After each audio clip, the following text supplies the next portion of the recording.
ये आकाशवाणी रायपुर है। छत्तीसगढ़ी समाचार बुलेटिन के संग शुभा मिश्रा के जय जोहार। अब सुनो आज के प्रमुख समाचार। प्रदेश में टीबी और कुष्ठ रोगी मन के पहचान बर 1 दिसंबर ले सघन अभियान चलाए जाही। बीजापुर जिला में बारूदी विस्फोट के चपेट में आए ले सीआरपीएफ के एक जवान घायल और अवैया 24 घंटा के दौरान प्रदेश के मौसम शुष्क बने रही। फिलहाल ठंड बढ़े के संभावना नहीं है। अब समाचार विस्तार ले। प्रदेश में टीबी और कुष्ठ रोगी मन के पहचान बर 1 दिसंबर ले सघन अभियान चलाए जाही। इस संबंध में स्वास्थ्य विभाग हा सबो कलेक्टर ला परिपत्र जारी कर दे है। अभियान के तहत स्वास्थ्य विभाग की टीम घर घर जाके ये दोनों बीमारी के संभावित मरीज मन के पहचान करही और पॉजिटिव पाए गए लोगन के इलाज घलो उपलब्ध कराए जाही। ये अभियान 2 चरण में संचालित करे जाही। पहली चरण में 1 ले 21 दिसंबर तक 4 जिला नारायणपुर, सुकमा, बीजापुर और दंतेवाड़ा ला छोड़ के राज्य के आने सबो जिला में संचालित करे जाही। उन्हें दूसर चरण में अवैया बछर 2 ले 17 जनवरी तक सबो निजी चिकित्सालय, नर्सिंग होम्स, प्राइवेट प्रैक्टिशनर और केमिस्ट मन डहार ले चिन्हांकित टीबी और कुष्ठ रोग के मरीज मन के दैनिक सूची लेके मरीज मन के पोर्टल में दर्ज करे जाही। ए दौरान जांच की जरूरत वाले संदिग्ध मरीज के निशुल्क सैंपल घलो ले जाही। बस्तर संभाग के नारायणपुर, सुकमा, बीजापुर और दंतेवाड़ा में 4 ले 25 जनवरी तक ये अभियान चलाए जाही। केंद्रीय सूचना और प्रसारण मंत्री अनुराग सिंह ठाकुर हा कहीन की देश के लोक प्रसारक आकाशवाणी और दूरदर्शन हमेशा ले सच के साथ खड़े है और लोगन मन के भरोसा में खरा उतरे है। श्री ठाकुर आज नई दिल्ली में 59वां Asia Pacific broadcasting union ABU महासभा और एसोसिएटेड मीटिंग के उद्घाटन सत्र ला संबोधित करत रहिन। उन्होंने कहीन की मीडिया लोगन मन के निर्णय क्षमता में गहरा असर डालथे। प्रसारण सामग्री में सटीकता एकर प्राथमिकता होना चाहिए। श्री ठाकुर कहीन की कोविड महामारी के दौरान प्रसार भारती हा 100 ले ज्यादा कर्मचारी मन ला खो दे रहीस, लेकिन एकर बावजूद रफ्तार नहीं थमिस। कोरोना संक्रमण ले बचाव बर नाक ले दे जाने वाला दुनिया के पहली टीका इनकोवैक ला भारतीय औषधि महानियंत्रक हा कोविड बूस्टर खुराक के रूप में स्वीकृति दे है। केंद्रीय विज्ञान और प्रौद्योगिकी मंत्री डॉक्टर जितेंद्र सिंह आज कहीन कि भारत हा प्रधानमंत्री नरेंद्र मोदी के नेतृत्व में कोविड देखभाल के दिशा में मार्गदर्शन करत है। ओमन हा ए टीका के विकास और डीसीजीआई के मंजूरी पाए बर डॉक्टर राजेश गोखले के नेतृत्व में जैव प्रौद्योगिकी विभाग ला बधाई दिन। आजादी का अमृत महोत्सव एक भारत श्रेष्ठ भारत विषय में आज ले चंपारण में 2 दिवसीय मल्टीमीडिया चित्र प्रदर्शनी के शुरुआत हुई। केंद्रीय संचार ब्यूरो के प्रादेशिक कार्यालय रायपुर डहार ले आयोजित ए प्रदर्शनी ला संबोधित करत सांसद सुनील सोनी हा कहीन की कतकोन सेनानी मन के बलिदान के बाद मिले आजादी ला जीवित बनाए रखे बर सबो ला अपन भूमिका ईमानदारी से निभाना पड़ी और यही आजादी के अमृत महोत्सव के सार्थकता घलो है। ए मौका में एक भारत श्रेष्ठ भारत विषय में चित्रकला प्रतियोगिता के आयोजन करेगी। संगे संग जागरूकता रैली घलो निकालेगी। काली 30 नवंबर के प्रदर्शनी के आखिरी दिन निबंध, भाषण और गुजराती व्यंजन प्रतियोगिता के आयोजन करे जाही।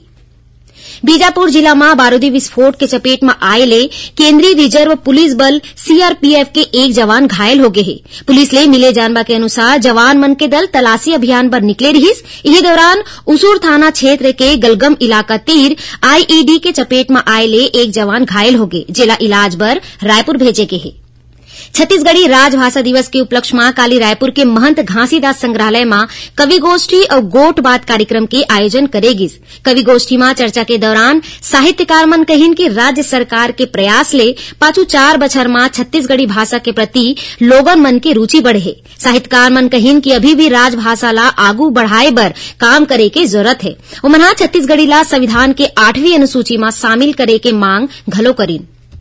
छत्तीसगढ़ी समाचार बुलेटिन आप मन आकाशवाणी रायपुर ले सुनत हो। छत्तीसगढ़ के खबर ले है आपकी वास्ता और खबर के विश्वसनीयता ले है हमार वास्ता। आकाशवाणी समाचार रायपुर के प्रादेशिक समाचार बुलेटिन के संगे संग हमार समसामयिक कार्यक्रम आप रेडियो के संग अपन मोबाइल में घलो सुन सकत हो। आकाशवाणी समाचार फेसबुक, ट्विटर और यूट्यूब में घलो हावय। हमार फेसबुक पेज हरे Chhattisgarh news on AIR, Twitter handle CGAIR news और हमार यूट्यूब चैनल हरे छत्तीसगढ़ AIR न्यूज। तो अब रेडियो के संगे संग आपके मोबाइल के माध्यम ले हम आप तक पहुंचत हन। छत्तीसगढ़ के हर खबर पर सुनत रहो आकाशवाणी समाचार। अब आगू बाढ़न बाँचे समाचार कोती। नाबालिग ले दुष्कर्म के मामला में भानु प्रतापपुर उपचुनाव में उम्मीदवार भाजपा प्रत्याशी ब्रह्मानंद नेताम के संग 4 आरोपी मल्ला झारखंड पुलिस डहार ले दे गए नोटिस के आज भाजपा प्रत्याशी के एजेंट नंद कुमार ओझा हा जवाब दीन। उन्होंने बतायन कि भाजपा प्रत्याशी चुनाव प्रचार में व्यस्त है। उन्हें झारखंड पुलिस के डीएसपी सुमित कुमार हा बतायन कि सबो आरोपी मन के गिरफ्तारी बार छापामारी करे जाथे। जानवा के मुताबिक झारखंड पुलिस हा आज भाजपा प्रत्याशी के संग 4 आरोपी मन के घर में नोटिस देके उखर बयान बर कांकेर थाना बुलाए हिस। इस बीच प्रदेश भाजपा कहिन कि भानु प्रतापपुर विधानसभा उपचुनाव में हार के डर के कारण कांग्रेस पार्टी षड्यंत्र करत है। पार्टी हा एक संयुक्त प्रेस विज्ञप्ति जारी करत कहिन कि भाजपा प्रत्याशी ब्रह्मानंद नेताम ला मिलत जन समर्थन ले राज्य सरकार घबरा गे है, जेकर कारण झारखंड सरकार ले मिलके ब्रह्मानंद नेताम के गिरफ्तारी बर षड्यंत्र रचे जावत है।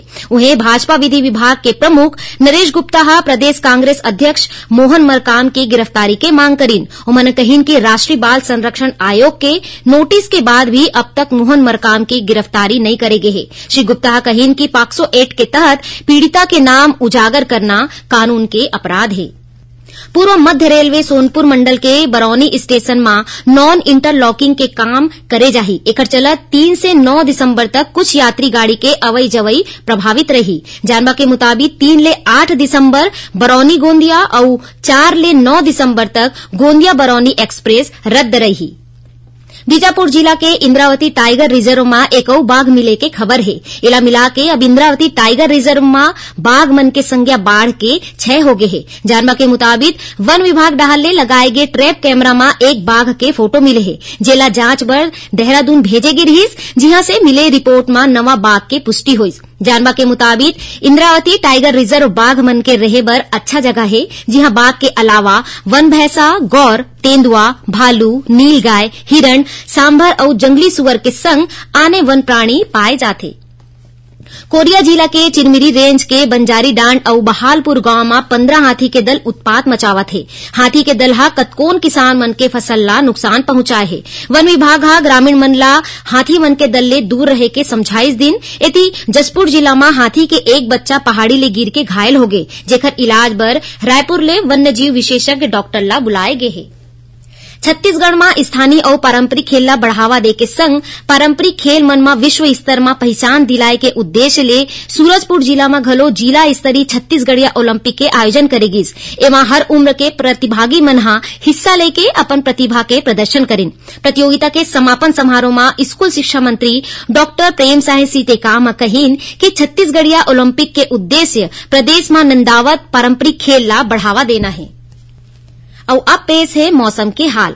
प्रदेश में फिलहाल न्यूनतम तापमान बढ़े रहे की संभावना है। बस्तर संभाग में 3 दिसंबर तक न्यूनतम तापमान में 4 ले 5 डिग्री सेल्सियस वृद्धि होए के आसार है। उन्हें अवैया 24 घंटा के दौरान प्रदेश के मौसम शुष्क बने रही। मौसम विभाग ले मिले जानवा के अनुसार एकर ऊपरी हवा के चक्री चक्रवाती घेरा मध्य बंगाल के खाड़ी के ऊपर है। इकर कारण प्रदेश के दक्षिणी भाग में हल्का बादल छाए हुए है, जेकर ले फिलहाल ठंड बढ़े के संभावना नहीं है। आखिर में प्रमुख समाचार एक घाव फेर। प्रदेश में टीबी और कुष्ठ रोगी मन के पहचान बर 1 दिसंबर ले सघन अभियान चलाए जाही। बीजापुर जिला में बारूदी विस्फोट के चपेट में आए ले सीआरपीएफ के एक जवान घायल। और अवैया 24 घंटा के दौरान प्रदेश के मौसम शुष्क बने रही। फिलहाल ठंड बढ़े के संभावना नहीं है। एक संग छत्तीसगढ़ी समाचार बुलेटिन इहे सिरावत है। जय जोहार।